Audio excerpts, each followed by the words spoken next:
Hey, what's going on, everybody? Welcome back to the channel. Today I'm on Lake Guntersville practicing for the Toyota Series Championship. So keep up with all the action throughout the week for that tournament. Hopefully we'll be able to figure these fish out.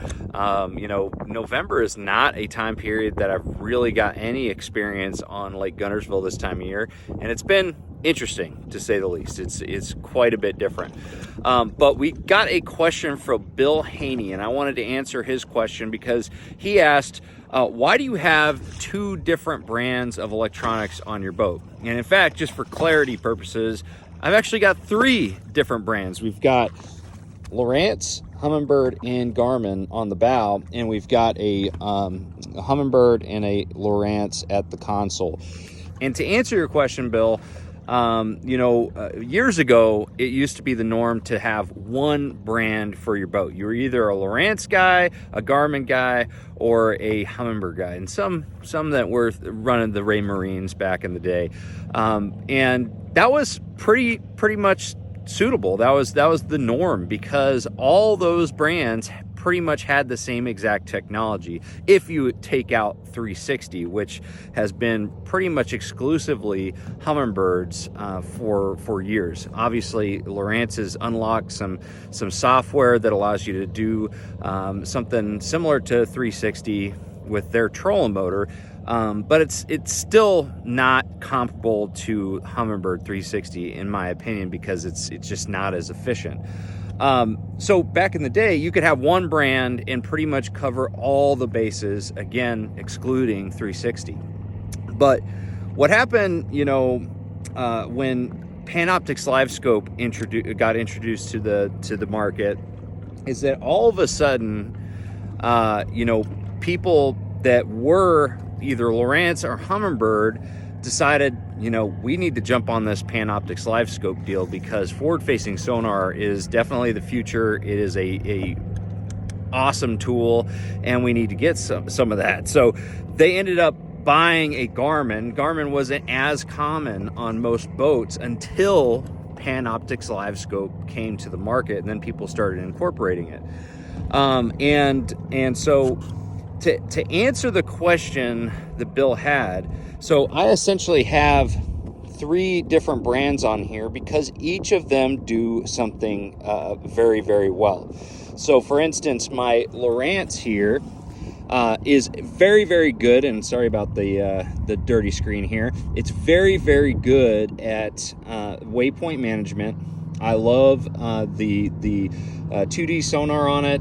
Love the track management. So for my waypoints, tracks, and also my navionics mapping, I like more my Lowrance units. I really think that the interface is very user-friendly, intuitive, and I'm very, very used to it. Now over here, the Humminbird, I don't really like the interface as much with the Humminbird. I think it's a little bit more complicated, especially the Solix units, and it's not as good with waypoint management, but it's got 360. So 360 is something, especially on a lake like Guntersville. You can see right here, I'm fishing this grass flat right on the main river channel, and you can see all the little holes and everything on this grass, and that's where 360 really excels, is shallow water, structure and cover, finding that and breaking down an area very quickly. And then Garmin, I just use for Panoptix Live Scope. I've got the one Garmin on the boat, and the reason why I'm not using like the Lowrance forward-facing sonar is I think that especially with the new LVS 34 transducer that Garmin came out with, this is just a way better